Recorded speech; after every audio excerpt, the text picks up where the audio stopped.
అపోస్తులైన పౌలు హెబ్రీయులకు రాసిన పత్రిక 4వ అధ్యాయము 16వ వచనములో, గనుక మనము కనికరింపబడి సమయోచితమైన సహాయము కొరకు కృప పొందునట్లు ధైర్యముతో కృపాసనమునొద్దకు చేరుదుము. దేవుడు ఈ మాటలు మన వినికిడిలో ఆశీర్వదించును గాక. ఆమేన్. ప్రభువును నాకు అత్యంత ప్రియులారా, పరిశుద్ధ బైబిల్ గ్రంథం ఇచ్చేటువంటి ఒక చక్కని సందేశము, ప్రాముఖ్యమైనటువంటి సందేశం ఏంటంటే, వాక్యమును ప్రతి వారు చదువుతున్నారు, వాక్యాన్ని ధ్యానం చేస్తున్న మంచి అలవాటే. దాన్ని బట్టి దేవుడు చాలా సంతోషిస్తాడు, వాడు ధన్యుడవుతాడు. అందులో సందేహం ఏమీ లేదు. కానీ కేవలం వాక్యమును చదవటం మాత్రమే కాదు, దానిని గ్రహించగలగాలి. అర్థం కాని విషయం ఎన్నిసార్లు చదివినా అక్కరకు అది ప్రయోజనం కాదు. వాక్యము నీ చేతులకు వస్తుంది, ఆయుధము కాదు. ఎప్పుడైతే నువ్వు దాన్ని గ్రహిస్తావో, అందులో ఉన్నటువంటి సామర్థ్యాన్ని గుర్తిస్తావో, దానిలో ఉన్నటువంటి మాధుర్యాన్ని నువ్వు గ్రహించగలుగుతావో, అప్పుడు అది నీకు శక్తిని ఇస్తుంది, బలాన్ని ఇస్తుంది, ధైర్యం ఇస్తుంది. చాలాసార్లు బైబిల్ ఎన్నిసార్లు చదివాను అంటే చేతులు ఎత్తిపోతుంది. ఎంత అర్థమైంది అన్నది రోజు చెప్తారు. అర్థం కావాలి. అర్థం కాకపోతే వచ్చిన గొప్ప నష్టం ఏంటంటే, నువ్వు ఎంత ధ్యానం చేస్తావో, నువ్వు ధ్యానం చేసిన దానిని అంతటిని కూడా దృష్టిలో ఎత్తుకొని పోతాడు. మత్తయి రాసిన సువార్త 13వ అధ్యాయం మీరు ఒకసారి గమనిస్తే, వాక్యోపదేశము జరుగుతున్నప్పుడు జాగ్రత్తగా వినాలి, విని దానిని గ్రహించని ఎడల 13వ అధ్యాయము 19వ వచనం, విద్దువానిని కూర్చిన ఉపమాన భావము వినుడి, ఎవడైనా రాజ్యమును కూర్చిన వాక్యము వినియు గ్రహింపక ఉండగా దుష్టుడు వచ్చి వాని హృదయంలో విత్తబడిన దానిని ఎత్తుకొని పోవును. విను, నీ ఇంటి దాకా రాదు. ఎందుకు రాదు అంటే, గ్రహించని ఎడల దుష్టుడు వచ్చి వాని హృదయంలో విత్తబడి ఉన్న దానిని వాడు వచ్చి ఎత్తుకొని పోవును. అర్థం చేసుకోవాలి. మనకు అన్ని అర్థమైతే, ఇంటి పక్కన ముచ్చట్లు అర్థమైతే, అర్థం కాని భాష అర్థమైతే, అర్థం కాని సినిమాలు అర్థమైతే, అన్ని పంచాయతీలు అర్థమైతే. అర్థం కాదు ఏంటంటే వాక్యం అర్థం కాదే కదా నాకు ఒకటే. సరే, పరమగీతం అర్థం కాలేదంటే ఒక అర్థం ఉంది. ప్రకటన అర్థం కాలేదంటే కొంచెం అర్థం చేసుకోవచ్చు. అయ్యో కొంచెం క్లిష్టమైనటువంటి భాష, లోతైనటువంటి విషయాలు ఉన్నాయని చెప్పచ్చు. సామెతలు కూడా అర్థం కాదు, సువార్తలు కూడా అర్థం కావాలి, కీర్తనలు కూడా అర్థం కావాలి. ఏది అర్థం కాదు. దేవుడి యొక్క సహాయాన్ని పొందుకుంటే, దేవుడి యొక్క కృపను పొందుకుంటే, గ్రహించాలని ఆశ నీకుంటే నీకు సహాయకుడు ఉన్నాడు. అపోస్తుల కార్యము మీరు ఒకసారి గమనించినట్లయితే, అపోస్తుల కార్యంలో వాక్యోపదేశము చేస్తున్నటువంటి వాడుకునేటువంటి చక్కని లక్షణం గ్రహింపగలిగేటట్టుగా చేయగలగాలి. నపుంసకుడు ఉన్నాడు. అపోస్తుల కార్యము 8వ అధ్యాయము 31వ వచనం చూడండి. ఫిలిప్పు దగ్గరకు పరిగెత్తుకొని పోయి అతడు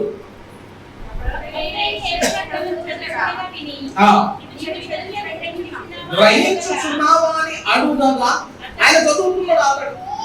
నపుంసకుడు మనలాగిన చక్కని అలవాటు, దివారాత్రము దేవుని వాక్యమును ధ్యానం చేయమని చెప్పింది కదా బైబిల్. వాక్యాన్ని ధ్యానం చేయమంటే ఆయన రథము మీద కూర్చొని ప్రయాణం చేసుకుంటూ ఏం చేస్తున్నట, చక్కగా యెరూషలేముకు వెళ్తున్నాడు, దేవుని ఆరాధించడానికి వెళ్తున్నాడు. ఆ మార్గం మధ్యలో కూడా ఏం చేస్తున్నాడట, చక్కగా యెషయా గ్రంథాన్ని తీసి ధ్యానం చేస్తున్నాడు. చదువుకున్నాడు, మంచి అలవాటే. ప్రయాణాన్ని కూడా, సమయాన్ని కూడా సద్వినియోగం చేసుకుంటాడు. చాలా చక్కని వ్యక్తి. కానీ విచిత్రమైన ఆయన చదువుకున్నది ఏదైనా పోతున్నాడు, ఆయన గ్రహించలేకపోతున్నాడు. ఫిలిప్పు ఒక ప్రశ్న అడుగుతున్నాడు, ఎవడైనను అతడు నీవు చదువున్నది గ్రహించుచున్నావని అడుగగా, అతడు ఎవడైనను నాకు త్రోవ చూపుకుంటే ఎలాగూ గ్రహింపగలగనని చెప్పి రథమెక్కి నాతో కూర్చున్నామని ఫిలిప్పును వేడుకున్నాడు. ఫిలిప్పు వచ్చి చెప్పేదాకా ఏం కాలేదు. ఇక నపుంసకుడికి అర్థం కావట్లేదని చెప్పారు. ఫిలిప్పు నపుంసకుడు ఉన్నప్పుడుగానే సార్వత్రిక సంఘానికి వాక్యోపదేశం చేస్తున్నటువంటి వారికి ఉన్నటువంటి సహాయకుడు పేరేంటంటే పరిశుద్ధాత్మ దేవుడు అని చెప్తారు. పరిశుద్ధాత్మ దేవుడి యొక్క సహాయమును తీసుకుంటే వాక్యం నీకు అర్థం కావడానికి అవకాశం ఉంటుంది. పాఠకాలకు భక్తులు రాసిన పాట లేదండి, చదువుకోలేవా, చదువుకున్న రాసిన పాటలు ఇప్పుడు విన్నమే అనుకో, చదువుకున్న మనకు కూడా అర్థం కాదు. ఎంత లోతైన విషయాలు రాస్తారంటే అంత లోతైన విషయాలు రాస్తారు. సైనికులను పరిచారకులను పాటింటే అది మైండ్ పాడైపోతుంది. లోతు రాసినట్టు అంత లోతు అన్నమాట. అందులో ఉన్నటువంటి అంశాలు కానీ అందులో ఉన్నటువంటి మాటలు కానీ పెద్ద విద్యార్థి కాదు. అసలు రాసిన ఏమో అంత లోతైన అనుభవం ఎట్లా వచ్చిందంటే పరిశుద్ధాత్మ దేవుడు నడిపించింది. వేసన గారు రాసిన పాటలు చాలా లోతు ఉంటాయి, ఆంధ్రప్రదేశ్ గీతలు చాలా లోతు ఉంటాయి, హెబ్రోని గీతాలు చాలా లోతు. పెద్ద పండితులను రాయలేదు, సామాన్య ఉన్నటువంటి వ్యక్తులు కానీ చాలా గొప్పగా నాయకానికి దేవుడు కృప చూపించాడు. ఎలాగంటే గ్రహించగలిగేటట్టుగా పరిశుద్ధాత్మ దేవుడు వారికి సహాయం చేశాడు. కాబట్టి వాక్యం దగ్గరకు వచ్చినప్పుడు బోధకుడే నేర్చుకోవాలన్న పరిమితి ఉంటుంది. వాక్యం ఆయన ఒక్కడే నేర్చుకుంటే మేము కూర్చొని వింటామంటానికి కాదు. ఎప్పుడు దాకా రావాలంటే అందరూ బోధించగలిగిన సామర్థ్యంలోనికి రావాలి. పౌలుకు ఒక వేదన కలిగింది. హెబ్రీయులకు రాసిన పత్రికలు ఒకసారి గమనించగలిగితే అపోస్తలుడైన పౌలు హెబ్రీయులకు రాసిన పత్రికలు అంటాడు 12:5-12 కాలమును బట్టి చూచితే మీరు బోధకులుగా ఉండవలసిన వారై ఉండగా దేవత్వంలో మొదటి మూల పాఠములను ఒకరు మీకు మరలా బోధించవలసి. చాలా సంవత్సరాలు అయిపోయింది ఆధ్యాత్మిక జీవిత అనుభవాలు కానీ రక్షించబడ్డావు, క్రీస్తుతో కలిసి నడుస్తున్నావు, కొన్ని సంవత్సరాలు గడిచిపోయింది, వయసు వచ్చింది, కానీ ఏం చేయలేదు. ఇక్కడ బోధకుడికి కావాల్సిన వయసు వచ్చింది కానీ వీడికి మొదటి మూల పాఠాలు ఇంకా ఒకరు బోధించాల్సిన పని వచ్చింది. అంటే అర్థమేంటో ఇంకా అర్థమైందంటే ఏట్లో గులకరాయిలాగా ఉన్నాడు అంటే ఏట్లో ఉండడం ఒక చుక్క కూడా లోపలికి రాదు. పౌరు బాధది, పౌరు వేదన. కాబట్టి జ్ఞానం చేయాలి, పరిశోధించాలంటే అర్థం కాదు. చదువుకుంటూ పోటంగా పేపర్ చదివితే బైబిల్ అర్థం కాదు, ఆనవాయితీలు చదివితే బైబిల్ అర్థం కాదు, ఆచారబద్ధంగా చదివితే బైబిల్ అర్థం కాదు. పలుమూలం ఆశ్రమానికి ఒక పద్ధతి, పరిశుద్ధాత్మ దేవుడు నడిపించిన పద్ధతులు నడిస్తే దాన్ని క్లాస్ చేయడానికి దేవుడు కృప చూపిస్తాడు.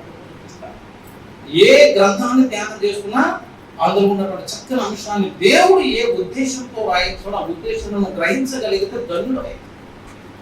ఇప్పుడు హెబ్రీ పత్రిక అని చెప్పాడు కదా, ఆ అంశం చెప్పినప్పుడు ఈ అంశం అంతా ఎందుకు చెప్పారు అంటే న్యూ టెస్ట్మెంట్ లో ఒక కాంట్రవర్సీ, కొత్త నిబంధనలో ఒక వివాదం ఏంటంటే ఏ పత్రిక అయినా ఎవరు రాసినా చక్కగా చెప్పవచ్చు. మత్తయి రాసిన సువార్త ఉంది, ప్రకటన గ్రంథం యోహాను రాశాడని చెప్పవచ్చు, ఫిలోమోను పత్రిక ఎవరు రాశారని చెప్పవచ్చు, కొరింథీ పత్రిక ఎవరు రాశారని చెప్పవచ్చు.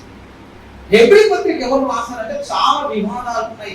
బైబిల్ పండితులు చాలా మంది చెప్పే అంశం ఏంటంటే అపోస్తలుడైన పౌలు హెబ్రీయులకు రాసిన పత్రిక రాయలేదు. అది బర్నబా రాశారని కొంతమంది అంటారు, అది అపోల్లో రాశారని కొంతమంది అంటారు. కానీ ఖచ్చితంగా పౌలు రాశాడు అంటానికి కొన్ని ఆధారాలు ఉన్నాయి. ఆధారాలు తెలుసుకోవాలని అనడానికి అవకాశం లేదు. పౌలే రాశాడు అని చెప్పడానికి, రాయలేదని చెప్పడానికి ఒక ప్రాముఖ్యమైనటువంటి కారణం ఏంటంటే అన్ని పత్రికలు గమనించండి. పౌలు రాసిన ప్రతి పత్రికలో వందన వచనంతో ఆరంభించడం అనేది పౌలు యొక్క ఆయన చాలా చక్కగా అందరికీ వందనాలు చెప్పి కొరింథీ పత్రికలు అంటేనే వందన వచనంతో ప్రారంభించేటువంటి గ్రంథం. గలతీ పత్రిక అలాగే అన్నింటిలో వందన వచనం. హెబ్రీ పత్రిక వచ్చేసరికి ఏం కనిపించదంటే ఆ రాసినటువంటి పాత్ర సరిగ్గా ఉన్నట్టు కనిపించదు. ఇందులో కొత్తగా కనిపిస్తుంది. నానా సమయంలో నానా విధములుగా ప్రవక్తలతో అన్ని కొత్త విధానంలో రాసినట్టు కనిపించింది. దాన్ని బట్టి వాళ్ళు అంటున్నది పౌలు రాయలేదు. లేదు ఇది పౌలే రాశామని చెప్పడానికి ఒక ఖచ్చితమైన ఆధారం చెప్పి నేను ముందుకు సాగిపోతాను. దశలోనికలకు రాసిన 2వ పత్రిక ఒకసారి గమనించాను. దశలోనికలకు రాసిన 2వ పత్రిక 3వ అధ్యాయం 17వ వచనం చూడండి. 3:17లో పౌలను నేను నా చేవ్రాతతో వందనమని వ్రాయిచున్నాను, ప్రతి పత్రిక యందు ఇదే గుర్తు, నేను వ్రాయిన ఇలాగే ప్రభువైన యేసు కృప మీ అందరికీ తోడైనగాక. పౌలు రాసేదానికి ఒక గుర్తు ఉంటుంది, సైన్ అంటున్నా. పాత కాలంలో ప్రతి వాడు పత్రికలు రాసిన పౌరు పత్రిక అని చెప్పి ప్రచారం చేసిన దినాలు ఉన్నాయి. పేతురు రాయన పత్రిక పేతురు మీద రాసినట్టున్నాయి. చాలా మంది గ్రంథ చోరీ చేసినట్టుగా ఒకరు రాసి దానికి ఒక గొప్ప వ్యక్తి పేరు పెట్టేటువంటి కాలాలు చాలా ఉన్నాయి. కాబట్టి పౌలు అంటాడు ఇదే గుర్తు, ఈ గుర్తు చొప్పున నేను రాస్తా, మీరు గుర్తుపట్టాలి. అది పౌరుతో కాదు చెప్పడానికి గుర్తు. నా చేవ్రాతతో వందనం అని వ్రాయిస్తున్నాను, ప్రతి పత్రిక యందు అదే గుర్తు, నేను వ్రాయిత ఇలాగే అని చెప్పి ఆయన ఇచ్చినటువంటి గుర్తు ఏంటో తెలుసా? ప్రతి పత్రికలో ముగింపు వచ్చిన పౌలు అక్కడ చెప్తాడు. ఏం చెప్తాడనంటే యేసు కృప మీ అందరికీ తోడైనగాక. ఆ చివరి వచనం చదివినప్పుడు చెప్పవలసిన వాడు ఎవరు రాస్తారు అని గుర్తుపట్టవచ్చు. ఇప్పుడు మీరు పౌలు రాసిన పత్రికలన్నీ చూడండి. ఇంటికైనా కొరింథీ పత్రికలో కృప మీకు తోడైనగాక, 2వ కొరింథీ అదే, గలతీ అదే, కొలసీ అదే, ఫిలిప్పీ అదే, అన్నిటికీ అదే. అట్లా హెబ్రీ పత్రికలో ఒకసారి ముగింపు వచ్చినప్పుడు హెబ్రీలకు రాసిన పత్రిక ముగింపు వచ్చినప్పుడు మీరు ఒకసారి గమనిస్తే కృప మీ అందరికీ తోడైనగాక ఆమేన్. ఇదే గుర్తుపట్టే విధానం ఇదే. మీ కృప, దేవుని కృప మీ అందరికీ తోడై ఉంటుంది. కాబట్టి ఇంకా చాలా కారణాలు చెప్పవచ్చు. నేను హెబ్రీ పత్రిక మీద సిరీస్ దాదాపు మొదటి అధ్యాయం మీద దాదాపు 20 ప్రసంగాలు చేశాను. అప్పుడేంటంటే సోషల్ మీడియా లేదు కాబట్టి ఆన్లైన్లోనే ఎక్కువ నేను ఇప్పుడు ఆడియోలోకి ఆగి సిరీస్ చెప్పినప్పుడు పౌలే రాశాడు చెప్పడానికి తిరుగులేని ఆధారాలు చూపించవచ్చు. అందులో ఒక ప్రాముఖ్యమైనటువంటి ఆధారం. కాబట్టి ఇక ఎవరు హెబ్రీ పత్రిక బర్నబా రాసిన కూడా ఎవరు ఒప్పుకున్నా మనం ఒప్పుకోవాలి. పౌలే రాశాడని నిఖచ్చిగా చెప్పవచ్చు. మొదటి అంశం ఏంటంటే హెబ్రీలకు రాసిన పత్రికలో ఉన్నటువంటి ముఖ్య ఉద్దేశం చెప్తారు. ముఖ్య ఉద్దేశం ఏంటంటే యూదులు అనేటువంటి వ్యక్తులలో చాలా నమ్మకాలు ఉన్నాయి. వాళ్ళకి దేవతలు చాలా గొప్పలు, విశ్రాంతి దినాలు చాలా గొప్పవి, పండుగలు చాలా గొప్పవి, మనస్సులు చాలా గొప్పదని చాలా అంశాలు వాళ్ళ హృదయాలు నాటుతున్నాయి. మోషే వారికి చాలా గొప్పడు, అబ్రహాము చాలా గొప్పడు, ఏలియా చాలా గొప్పడు. అట్లాంటి అనుభవాలన్నీ అట్లాంటి విషయాలన్నీ వాళ్ళ హృదయాల్లో పెట్టుకొని బ్రతుకుతున్నప్పుడు అపోస్తులైన పౌలు చక్కని కార్యాన్ని పూనుకున్నాడు. ఏంటి ఆ కార్యం అంటే దేవదూతల కంటే గొప్పవాడు ఇక్కడ ఉన్నాడు, మందసము కంటే గొప్పవాడు ఇక్కడ ఉన్నాడు, ప్రధాన యాజకుడు కంటే గొప్పవాడు ఇక్కడ ఉన్నాడు, విశ్రాంతి దినము కంటే గొప్పవాడు ఇక్కడ ఉన్నాడు. ప్రతి అంశము దేనికి యూదులు విలువిస్తాడో ఆ విలువించేటువంటి విషయానికంటే ఇంకొక గొప్ప వ్యక్తి ఇక్కడ ఉన్నాడని పరిచయం చేయడం అంశంలో భాగంగా పౌలు ప్రతి అంశాన్ని ప్రస్తావించాడు. అందుకే మొదటి అధ్యాయం మొత్తంలో దేవదూతల గురించి మాట్లాడతాడు. దేవదూతల కంటే శ్రేష్ఠుడి గురించి యేసును పరిచయం చేస్తారు. విశ్రాంతి దినం గొప్పదనుకుంటున్నాం, విశ్రాంతి దినం కంటే గొప్పవాడు. మందసం గొప్పదనుకుంటాం, మందసం కంటే గొప్ప. ప్రధాన యాజకుడు చాలా గొప్పవాడు, కానీ ప్రధాన యాజకుడు కంటే గొప్పవాడు ఇక్కడ ఉన్నాడు. అట్లాంటి అంశంతో ఆ హెబ్రీ పత్రిక మొత్తం రాయటం మనకు కనిపిస్తుంది. ఇప్పుడు ఒకసారి మన అంశంలోకి వచ్చినట్లయితే 4:16 ప్రాముఖ్యమైనటువంటి మాట, కనికరింపబడి సమయోచితమైన సహాయం కొరకు కృప పొందున్నట్లు ధైర్యముతో కృపాసనమునకు వచ్చారు. కొన్ని అంశాలు చదివినప్పుడు కొద్దిగా భయం కలగా, కొద్దిగా ఆనందం కలగా, కొద్దిగా ఆశ్చర్యం అనిపించాలి. ఎప్పుడు అనిపిస్తుంది అంటే అది అర్థమవుతున్నప్పుడు అనిపించింది. అందులో ఉన్నటువంటి అంశాలు చదివినప్పుడు చాలా సంతోషించేటువంటి అంశం. ఎందుకు సంతోషించేటువంటి అంశం అంటే కృపాసనము వద్దకు చేరుదుము అన్నాడు కదా. కృపాసనము అంటే మనకు భాష కొద్దిగా రావాలి. కృప అన్న కరుణ అన్న ఒకటే, రెండింటికి గ్రేసే. దయ, జాలి, కృప అన్న కూడా ఇంకొకటే పదాలు, ఒకటే పదాలు. కృపాసనముకు రమణ మనల్ని పిలిచిన దేవుడు ఇంత చక్కని ఆధిక్యత ఇచ్చాడని మనకు అర్థమవుతుంది కదా. ఎందుకు ఆనందం కలుగుతున్న మాట చదివితే అంటే లేవి కాండం ఒకసారి 16వ అధ్యాయం చదివాడు. లేవి కాండము 16వ అధ్యాయము 2వ వచనాన్ని మనం ఒకసారి చదివితే,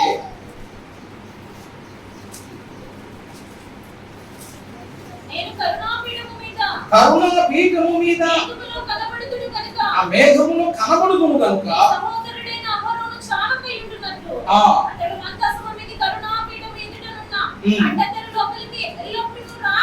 ఎల్లప్పుడూ రాకూడదని అతనితో చెప్పుము, అతనితో చెప్పుము. ఎల్లప్పుడూ రాకూడదు. కరుణాపీఠము దగ్గర రావద్దు అనేది ఒక ఖచ్చితమైనటువంటి పాత నిబంధన ఆజ్ఞ అని చెప్తాను. కరుణాపీఠం దగ్గరికి ఎవరు పడితే వాళ్ళు కొట్టడానికి అవకాశం ఉండదు, ఎప్పుడు పడితే అప్పుడు కొట్టడానికి అవకాశం ఉండదు. అడ్డుతర లోపల ఉన్నటువంటి ఆ కరుణాపీఠం దగ్గరికి వెళ్ళాలంటే ప్రధాన యాజకుడు ఏటేటా ఒక్కసారి ఒక పరిశుద్ధమైనటువంటి పద్ధతులు ఒక నియమ ప్రకారం వెళ్ళాలి. ఎల్లప్పుడూ రాకూడదు. అక్కడికి వెళ్ళావో చచ్చిపోయినట్టు లెక్క, చచ్చినట్టు లెక్క. ఒక ఖచ్చితమైనటువంటి ఆజ్ఞ దేవుడు ఆజ్ఞాపించి కరుణాపీఠం దగ్గరికి ఎవరికి రాకుండా ఒక ఆజ్ఞను దేవుడు ఆజ్ఞాపించాడు. కానీ ఇప్పుడు 4:16 ఎదుగుతుంది తెలుసా, కరుణాపీఠం వద్దకు మనము చేరుదాము. ఎప్పుడు చేరుదాము? ఎప్పుడైనా చేరవచ్చు. ఎట్లా చేరాలి? ప్రపంచంలో ఎట్లయినా చేరవచ్చు. నాకున్న ధైర్యం ఏంటంటే ఇచ్చి ప్రధాన యాజకుడు మనకు సరిపోయిన అది అక్కడ వచ్చిన. యూదులకు ఆధిక్యత లేదు, ఇశ్రాయేలుకు ఆధిక్యత లేదు. ఇశ్రాయేలు ప్రధాన యాజకుడు పాత్రలో అక్కడికి గోళ్ళని ఎంతో ఆశపడవచ్చు, కానీ అక్కడికి వెళ్ళే అవకాశం లేదు. కరుణాపీఠం కరుణాపీఠం అంటే దేవుడు నిన్ను కలుసుకునేటువంటి చోట, దేవుడితో సమాధానపడేటువంటి చోట.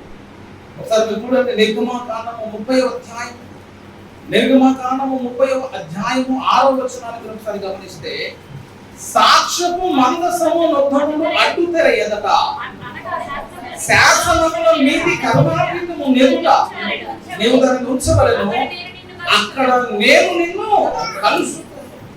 దేవుడు కలుసుకునేటువంటి చోట. కరుణాపీఠం మీద నుంచి దేవుడు మాట్లాడతాడు, కరుణాపీఠం మీద దేవుడు నిన్ను కలుసుకుంటాడు. సమాధాన పడటానికి, దేవుడు సందేశం ఇవ్వడానికి చాలా చక్కని స్థలం చెప్తున్నాం. ఆ కరుణాపీఠం ఇశ్రాయేలుకి ఏమైపోయిందట? దూరం అయిపోయింది.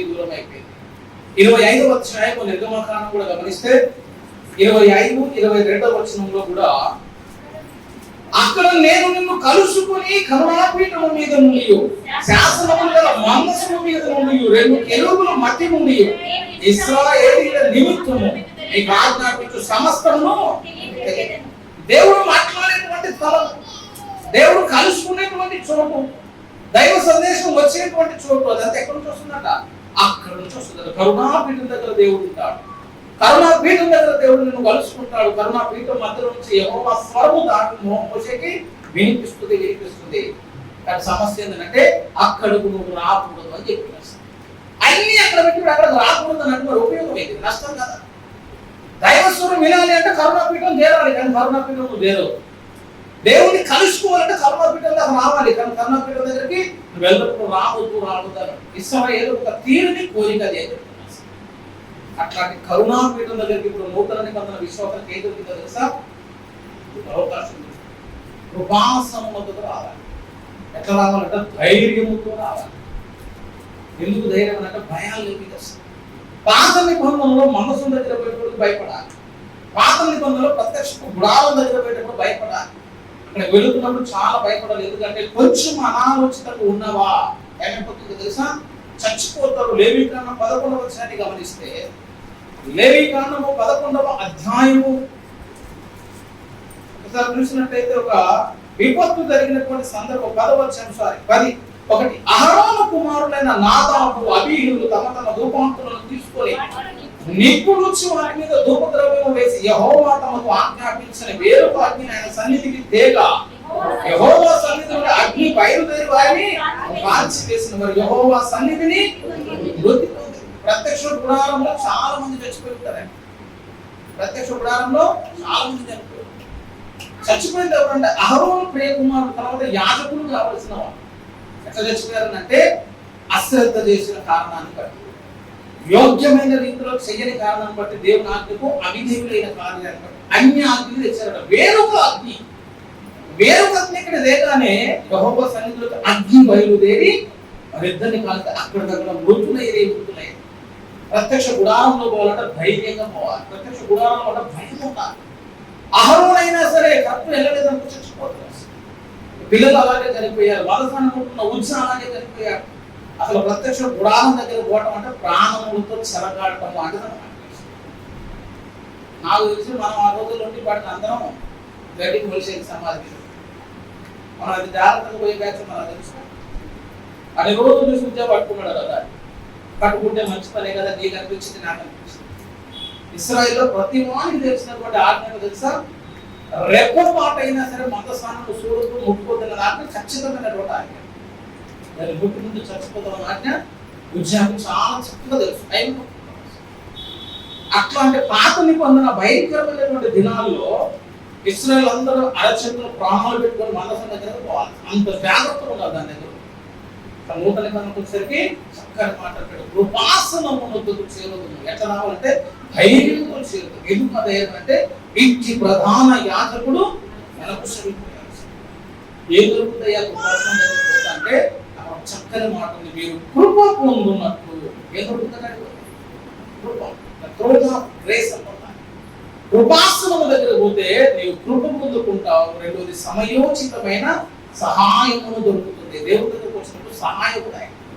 కీర్తన 46:1 చక్కని మాట ఉంది. యెహోవా మనకు ఆశ్రయమై ఉన్నాడు, ఆయన మనకు సహాయకుడై ఉన్నాడు అని. దేవుడు మనకు సహాయం చేస్తాడు. ఆ సహాయకుడు కూడా ఎటువంటి సహాయకుడు అని అంటే సమయోచితమైన సహాయము చేసేటువంటి దేవుడు. అంటే అర్థం తెలుసా? సమయోచితమైన అంటే అర్థం ఏంటంటే ఆ సమయానికి ఏది అవసరమో దాన్ని సహాయం చేయాలి. కొంతమంది చేసే సహాయం ఉపయోగపడదు. ఆకలితో ఉన్నవానికి అన్నం పెడితే అది సహాయం అయింది. దర్శనంతో ఉన్నవానికి ఒకటి నీళ్లు పోయాలి. ఆర్థికంగా నలిగిపోతున్న వానికి ధనం ఇవ్వాలి. అనారోగ్యంతో ఉన్నవానికి ఆరోగ్యం ఇవ్వాలి. కడుపు నింపిన దగ్గర తెచ్చి పంచపక్ష పరమాణాలు పెట్టి ఇది నా సహాయం అన్న మనం ఏం చేసుకుంటాం. ఎడారిలో ఊపిరి అయిపోయే స్థితి వచ్చినప్పుడు వాళ్ళకి ఇక్కడ నీళ్లు కావాలని 1 కిలో బంగారం ఇచ్చిన ఉపయోగపడుతుంది. సమయోచితమైన సహాయం అంటే ఆ సమయానికి ఆ స్థలానికి ఏది అవసరమో దానిని వారికి అనుగ్రహించగలగాలి. దేవుడు చేసే గొప్ప పేరు ఏంటంటే సమయోచితమైన సహాయము కొరకు సహాయం. కృప పొందున్నట్టు కృప ఎక్కడ దొరుకుతుంది? కృపాసనం అంత దొరుకుతుంది. కృపాసనం దగ్గర ఆ కృపాసనం అంతకు చేరి నువ్వేం పొందుకోవాలంటే కృప పొందాలి. కృప పొందుకోవాలని ఆశ నీకుంటే ముందు కృపాసనం దగ్గరకు రావాలి. అంతకంటే ముందు అక్కడ దాకా వచ్చే ముందు ఏముండాలంటే నీ బ్రతుకులో పరిశుద్ధత ఉండాలి. పరిశుద్ధులకు కృప దొరుకుతారు. చివరి మాట కూడా బైబిల్ అంతా చివరి ప్రకటన గ్రంథము ముగింపు వచ్చిన మరొకసారి ప్రభువైన యేసు కృప పరిశుద్ధులకు తోడైండును గాక. పరిశుద్ధులకు తోడైండును గాక. ఎవరికి తోడైంటారు కృప? పరిశుద్ధులకు. కృప ఎవరికి దొరుకుతుందంటే పరిశుద్ధంగా బ్రతకాలని ఆశ ఎవరికైతే ఉంటుందో వాడికి దేవుడు కృప ఇవ్వడానికి అవకాశం ఉంది. ప్రార్థనా పరులకు దేవుడు కృప తోడుతుంది. రోమిలకు రాసిన పత్రిక 10వ అధ్యాయాన్ని కూడా గమనిస్తే, అపోస్తలుడైన పౌలు రోమిలకు రాసిన పత్రిక 10వ అధ్యాయాన్ని కూడా ఒకసారి గమనిస్తే, ఎవరికి కృప అంటే ప్రార్థనా పరులకే కృప. ప్రార్థనా పరులకే కృప. ఒకసారి మీరు 10వ అధ్యాయం 12 అదే ప్రార్థన చేయి వారందరి ఎడల కృప చూపుటకు ఐశ్వర్యవంతుడై ఉన్నాడు. ప్రార్థన చేయి వారి అందరి ఎడల. ఎవరైతే ప్రార్థనా పూర్వకంగా ఉంటారో, ఎవరైతే పరిశుద్ధంగా ఉంటారో వారికి ఏం దొరుకుతుందట? కృప దొరుకుతుంది. కృపాసనం అంతా కృప దొరుకుతుంది. ప్రార్థన చేస్తూ కృప దొరుకుతుంది. పరిశుద్ధులకు కృప దొరుకుతుంది కదా. అసలు మీరు చెప్తే మనకు అర్థం కావట్లేదు. మాట కృప ఉంటే ఏమైతుంది కదా, అతను విలువైందని నాకు మనకేం అనిపించట్లేదు. మనకుందో లేదో మనకు అర్థం కావట్లేదు కదా. పౌలు ఒక మాట అడిగాడు. పౌలు ఒక మాట అడిగాడు, నేను ఏమై ఉన్నానో అది నీ కృప వల్లనే అయి ఉన్నాను. పౌలు సంఘానికి పునాది వేశాడు. అక్కడ ఒక మాట అన్నాడు, దేవుని కృప చొప్పున నేర్పరి అయిన శిల్పకారుని వల్ల నేను పునాది వేసింది. ఆయన శరీరంలో ఒక ముళ్ళు ఉంటాయి. ఆ ముళ్ళుని మన దేవుడు అడిగినప్పుడు దేవుడు అన్నాడు, నా కృప నీకు చాలు. పౌలు అన్నాడు, ఏం చేసినా నేను ఎప్పుడు బలహీనుడును అప్పుడే బలవంతుడు. ఎట్లా అంటే అది దేవుని కృప. పౌలు యొక్క విజయ రహస్యం అడిగినవి అనుకో, ఆయన చెప్పే మాట కృప అని చెప్పాలి. ఏ ఒక్కడైనా నీ జీవితానికి కారణం ఏంటంటే అది దేవుని యొక్క కృప. అది ఎక్కడ దొరుకుతుందంటే అది దేవుని కృపాసనం వద్ద. అక్కడికి రాకుండా నువ్వు ఎట్లా కృప పొందుతో దొరికే అవకాశం ఉంది. కృప దొరకాలంటే ఆయన కృపాసనం వద్దకు రావాలి. దేవుని సహాయము కావాలంటే ఆయన కృపాసనం వద్దకు రావాలి. సమయోచితమైన సహాయం. కొద్దిమందికి మాట్లాడకుండా ఎప్పుడు ఏం మాట్లాడాలో తెలియదు, ఎట్లా మాట్లాడాలో తెలియదు. సమయోచితంగా ప్రవర్తించడం నేర్చుకోవాలి. సమయోచితంగా ప్రవర్తించాలంటే ఆ సమయంలో ఏం చేయాలో అదే చేయాలి. సమయోచితంగా పని చేయాలి. సమయోచితంగా మాట్లాడాలి. సామెతల గ్రంథాన్ని చూడండి. సామెతల గ్రంథము 15వ అధ్యాయం 23వ వచనములో 15:23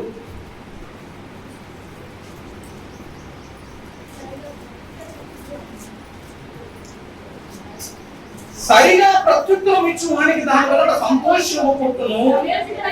సమయోచితమైన మాట ఎంత మనోహరము.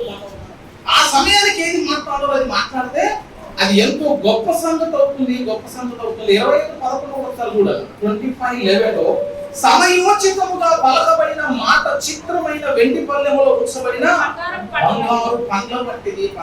మాట్లాడాలి. కొంతమంది ఏం మాట్లాడాలో మాట్లాడకూడదు. కొత్త మాట్లాడాలి.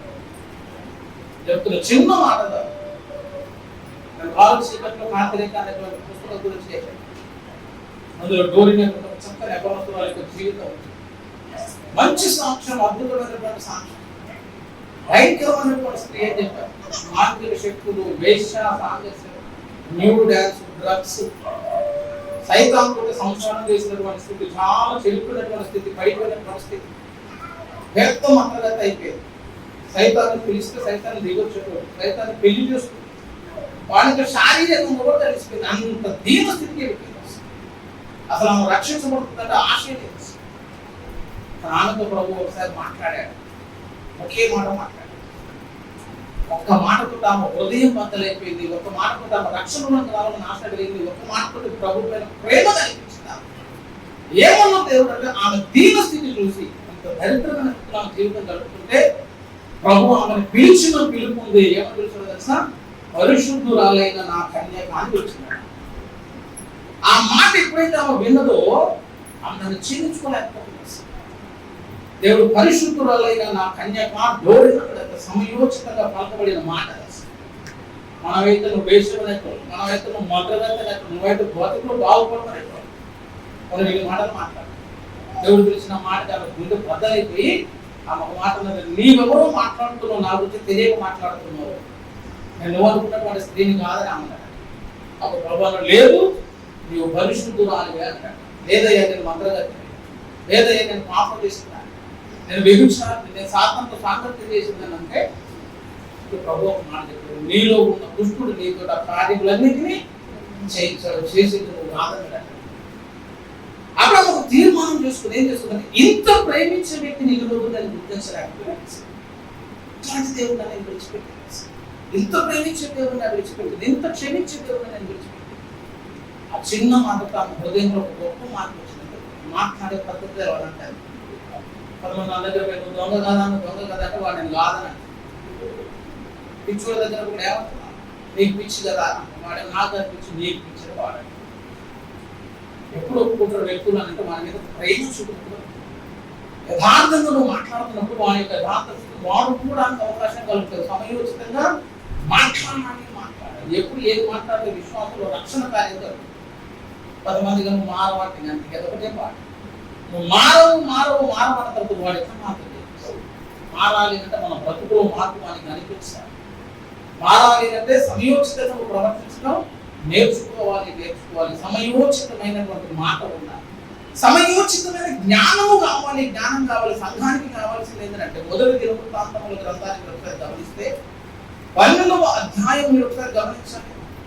12వ అధ్యాయం 32 ఇష్మాకారీయులలో సమయోచిత జ్ఞానము కలిగి ఇశ్రాయేలీయులు చేయతగినది ఏదో దానిని నెరిగి ఉన్న అధిపతులు 200 వీరి గోత్రపు వారందరూ వీరి ఆజ్ఞకు 200 మంది ఉన్నారు.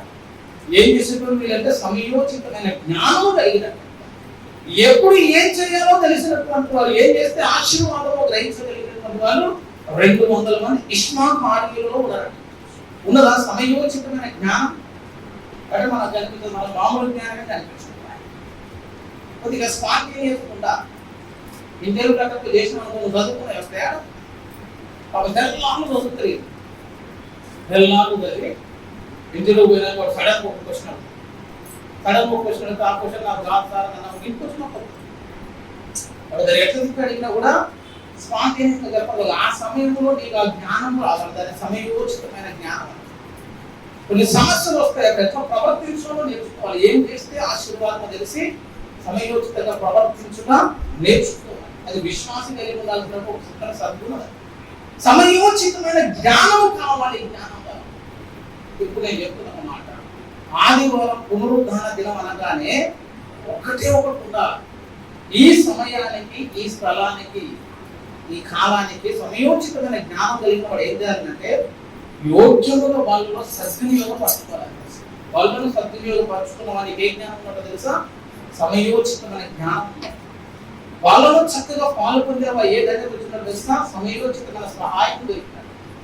ఇక్కడ దాకా వస్తాం వాళ్ళలో పాలు పొందిన సరిగ్గా పాలు పోతుంది. అక్కడ ఏమైపోతుందంటే నీకు కృప దొరకదు. నేను లోపల ఒకసారి నాకు తెలిసిన స్నేహితులు రాశి ఏంటంటే వాళ్ళ జ్యోతిని చూడాలని అనుకుంటున్నాడు. మకర జ్యోతి ఒకటి కనబడుతారు. గవర్నమెంట్లో చెప్పి మేము పెట్టే లైట్ అని కూడా వాళ్ళు బతుకున్నప్పుడు మేము ఏమో సార్ మాకు అది కావాల్సిందే అని అందరూ సార్ పెట్టిన లైట్ అని దానికి వీళ్ళు ఏం చేస్తారు? పాపం పాటు చేసుకుని నేము ఇష్టలతో చెప్పులు వేసుకుని స్త్రీ సామర్థ్యం చేయరు. స్త్రీలతో మనసం మీద బాగా నలబట్టలు వేసుకుంటూ చేతులు దూకుంటూ చెప్పులు లేకుండా వస్తారు. పొద్దులు 5కి లేచి సన్నిలో స్నానం చేసి లాస్ట్కి అగ్నిగుండంలో ప్రవేశం చేసి అగ్నిలో నడిచి ఎన్ని తిప్పులు కూడా లాస్ట్కి వెళ్ళి దాడిపోయి ఒక్కసారి దాన్ని చూస్తే మనమంతా తేలిపోతారు. చూడాలి సార్ ఒకసారి కూడా అడవుల్లో వెళ్ళి అక్కడ పంటలు ఎక్కి దిగాల పొట్టలో నడవాల మామూలు కూర్చొని కాదు. అంత కఠినమైనటువంటి శ్రమంతా చేసి అడిగిపోయిన కేబుల్ అంటే దాన్ని ఒకసారి చూడాలంటే అక్కడ దాకా 40 దినాలు ఫుల్ పద్ధతిలో చేసి ఆడదానికి సూపర్మైనానికి కూడింటి కదిలించింది. ఫుల్ ఫ్లోటింగ్ కదిలించేసరికి కింద పడి లేచి చూసేసరికి జ్యోతి అయిపోయింది. మళ్ళీ ఇటు చూసేసరికి ఇటు కూడా పోయింది. ఇటు 3 సార్లు ఆశపడ్డగా దొరకలేదు. అన్ని సంవత్సరాల ప్రయాసపడ్డా కూడా దాని రోజులకు చాలా బాధపడచ్చు. ఏమి లేని దానికే వాళ్ళు బాధపడితే పునరుద్ధాన దినం వచ్చినట్టు అర్థం చక్కగా స్నానం చేసి పరిశుద్ధమైన వస్త్రాలు ధరించుకొని తిరిగి మనం లోకంలోకి వెళ్ళిపోవాలి. ఆదివారం అనగానే నీకు రావాల్సింది ఏంటంటే ఈ సమయానికి ఏం అవసరం అంటే నా పాపములు నేను కడుక్కోవాలి. బాప్తిస్మం ముందు ఎంత సిద్ధపడతాను. బాప్తిస్మం అన్నం అనుకోవాలి. ఆ రోజు రాత్రి నిద్రపోయి ఆ రోజు రాత్రి ప్రార్థన చేసుకుని ఉపవాసం ఉండి పాపాలను నొప్పుకొని దేవుడికి సమాధానం పడి రేపటి గురించి కలలు కంటే రేపటి నుంచి ఇంతవరకు అయ్యగారు గుడికి పెట్టమన్నా అలా ప్రార్థన కొద్దిగా పెంచాలని ఓ పని లోపలని సార్ ఒక నెల రోజులు ఒక 3-4 నెలలు వాళ్ళని ఆపలేదు మనం ఇక వాడి పద్ధతి గుర్తు వాడు ఏమన్నా పౌరు వాడికి కూడిందేమో అని అనిపించింది. అంత ఉత్సాహం ఉంటుంది, అంత ఆసక్తి ఉంటుంది, అంత ప్రేమపడతాం కూడా బల్ల అంటే అర్థం చేస్తే బల్ల అంటే ఏంటంటే బాప్తిస్మానికి ముందు నీ పాపాలు కడుపులను ఎంత ఆశపడుతూ ఆదివారం పునరుద్ధరణ దినానికి వచ్చినప్పుడు అంత ఆశపడుతూ రావాలి. ఈ రోజు దేవుడు నా పాపాలను కడిగేస్తాడు. కడిగిన పరిశుద్ధమైపోవాలి, పరిశుద్ధమైపోవాలి. ఈ పద్ధతిలో ఏదైనా నువ్వు అటు కార్యకర్త చేసి నీ దృష్టి మరచినట్టు చేసింది అనుకో, ఆ చిన్న తీవ్ర కూడా ఏకపోతే నష్టపోతూ పెద్ద ప్రమాదానికి దారిస్తుంది. కాబట్టి ఏమి పండుగ ఎందుకున్నా పునరుద్ధాన దినం అనగానే ఏం చేయాలంటే సమయోచితమైన జ్ఞానం కలిగిన వాడు చేసేటువంటి పని ఏంటంటే ఎన్ని పరిశుద్ధులైన వారిని మేము ఆ సమయానికి అక్కడ ఖచ్చితంగా పాలు పొందాల్సిందే. వాళ్ళు ఎంత పట్టుదల భక్తులు అంటే వైశ్వరూపంగా రొమేనియా దేశంలో చెరసాలలో ఉన్నటువంటి సందర్భాలు కూడా వాళ్ళ లోపల మండుతున్న ఆదివారం వాళ్ళు తీసుకున్నారు. ఇక్కడ చక్కగా చింతమన్నా తీసుకున్నప్పుడు లేడు కానీ చెరసాలలో ఉండి తిండి తిప్ప లేకుండా దేవుడు సహాయం అందకుండా చీకటి గదుల్లో సంవత్సరం తరబడి గడిపినటువంటి వ్యక్తులకు లోపల ఏమున్నారో బాగా ఉన్నారు. అయ్యో మేము ఆదివారం వచ్చింది కదా బాగా తీసుకున్నాం అని చెప్పి బ్రతిమలాడిన కూడా వాళ్ళ అవకాశం లేకపోతే వాళ్ళకి ఇచ్చినటువంటి ఒక తుప్పు పట్టినంత పాడైపోయినటువంటి ఒక బ్రెడ్ ముక్కలు తీసుకున్నారు, ప్రార్థన చేసుకుంటారు. తింటానికి ఒక బ్రెడ్ ఇస్తారు కదా, ఆ బ్రెడ్నే పట్టుకొని చెడిపోయినటువంటి బ్రెడ్నే పట్టుకొని పైకి పెద్ద ఆసుపత్రులు చెల్లించి ఇదే దేవుడికి శరీరం నమ్మి ప్రార్థన చేసుకొని బలలో పాల్గొని గొప్ప ఆశీర్వాదం పొందినట్టు వాళ్ళకి ఇదే. ఎందుకంటే పద్ధతి తెలుసుకోవాలి కాబట్టి సమయోచితమైన జ్ఞానం తెలుసుకుంది. ఆదివారం పునరుద్ధాన దినం, అది ప్రభు దినం అంట కదా. ఈ రోజు స్నానం చేసి వెళ్ళలేదా, పరిశుద్ధమైన వస్త్రాలు ధరించుకుని వెళ్ళలేదా అంటే నీకు ఏం జ్ఞానం లేనట్టే సమయోచితమైన జ్ఞానము లేనట్టే, జ్ఞానము లేనట్టే. ఈ సమయంలో సద్వినియోగం అట్లా కృపాసనము వద్దకు పెట్టదాలంటే ధైర్యముగా రావాలి. వచ్చిన పెట్టదాలంటే నీవు సరైన విధానంలో ఒప్పుకొని రావాలి. ఇక్కడ వచ్చి ఒకే ఒక పద్ధతి నూతన నిబంధన కృపాసనం ఏంటంటే దేవుని యొక్క బల్ల అని చెప్తున్నాను. ఇక్కడ భయం కూడా లేదు. ఏం చేయాలంటే ఒకే ఒక్క ఆజ్ఞ, ఒకే ఒక్క ఆజ్ఞ. ఏంటి ఆజ్ఞ అంటే మనలను మనమే విమర్శించుకోవాలి. ఈ ఒక్క పని లేదు. నీవు పరీక్షించుకో, నిన్ను విమర్శించుకో. నువ్వు పాపమని నీ నోటితో ఒప్పుకొని నువ్వు చేసిన పాపాన్ని దేవుని దగ్గర ఒప్పుకోవద్దని విడిచిపెట్టి దేవుడితో సమాధాన పడ్డావా, ఏం దొరుకుతుంది? కృప దొరుకుతుంది అని ఇంత ఈజీ పని ఉన్నా కూడా ఒప్పుకోవడానికి ఏం కష్టమా? వారంతా దేవుని తిరుగుతుంటారు. ఒక్కసారి దేవుని ముఖ కాంతులు మన ప్రతి దోషమును రహస్య పాపం ఒప్పుకున్నవే అంటే ఒప్పుకున్న దాన్ని బట్టి ఒకసారి పశ్చాత్తాపడ్డాన్ని విడిచిపెట్టేటో అప్పుడు ప్రభువు సమస్త పాపముల నుంచి నేను విడిపించి తిరిగి వెళ్ళేటప్పుడు పరిశుద్ధంగా మారుతుంది. ఆ పరిశుద్ధ పరిచేటువంటి దినమే పునరుద్ధాన దినం. నిన్ను నువ్వు కడిగేసుకునేటువంటి దినమే పునరుద్ధాన దినం. దేవుడి కృపాసన నూతన నిబంధనలు దేవుని యొక్క వల్ల రాత వచ్చి ఒకసారి పరీక్షించుకోవాలి. ఒప్పుకో రాదు కదా, నేను పాపిని అని అంత ధైర్యం ఉంది కాదు. గొప్పలో చెప్పుకోవడం గొప్ప సంగతి కాదు. బైబిల్ ఉన్నటువంటి ధైర్యవంతుడు చెప్పండి. ఒక ధైర్యవంతుడు ఎవరంటే దావీదు ధైర్యవంతుడు. ఏం చేసినా దావీదు గొలియాతును చంపాడు. ధైర్యవంతుడు గొలియాతును చంపినందుకు కాదు, అది యుద్ధాలు చేసినందుకు కాదు. నాతాను వచ్చి గర్తించినప్పుడు దావీదు ఒక మాట అంటాడు, అవును నేను పాపము చేసింది. అవును నేను పాపము చేసిన పాపాన్ని ధైర్యం ఏం చేసిన ఒప్పుకున్నాడు. ఇప్పుడు నువ్వు చెప్పు, నువ్వు ఒప్పుకుంటావు. కొన్ని ఎవరితోనో ఒప్పుకోమంటే కదా కొద్దిగా నష్టానికి ఇచ్చొచ్చు, కష్టమని నీతో నువ్వే దేవునితో సమాధానమైన ప్రభువు నేను పాపం చేసి క్షమించిన అనే ధైర్యం నీకు లేదనుకో, నీకు ఎట్లా కృప దొరికిందా? కృప దొరికే అవకాశం నీ జీవితంలో ఎప్పటికీ రాదు. కాబట్టి ఈ పునరుద్ధాన దినములు ఈ ప్రభు వల్ల సమయం ఏం చేద్దంటే యోగ్యముగా ప్రభు యొక్క వల్ల పాల్గొంటుంది. గడిచిన వారం అంతా ఏ విధంగా బ్రతిక ఒకసారి ఆలోచించండి. చూపుల్లో తప్పిపోయిన, ఆలోచనలు తప్పిపోయిన, క్రియలు కానీ నడతలు కానీ ఎక్కడ తప్పిపోయినా దేవుని ఆజ్ఞను ఎక్కడ నువ్వు అతిక్రమించిన, ప్రార్థన చేయకుండావా, వాక్యాన్ని ధ్యానం చేయకుండావా, సహవాసానికి రాకుండావా, ఏ విషయంలో వాక్యం నీ పైన నేరారోపణ చేస్తుందో, నీ హృదయంలో ఆ నేరారోపణ కలుగుతుందో ఒకసారి ఏం చేయాలంటే యథార్థంగా దేవుని దగ్గర ఒప్పుకొని యేసయ్యా నన్ను క్షమించమని ఒక చిన్న మాట నీ ఆధ్యాత్మిక జీవితంలో పెను మార్పులను కలిగిస్తుంది. కాబట్టి ఈ సమయంలో మనం సమయోచితమైన జ్ఞానము కలిగి దేవుని బల్లని కృపాసనముందుకు యథార్థంగా వద్దాం, ధైర్యంగా వద్దాం, మనల్ని మనం విమర్శించుకుంటూ వద్దాం. దేవుడి మాటను దేవుడు మనం ప్రార్థన చేసుకుందాం, ప్రార్థించుకుందాం.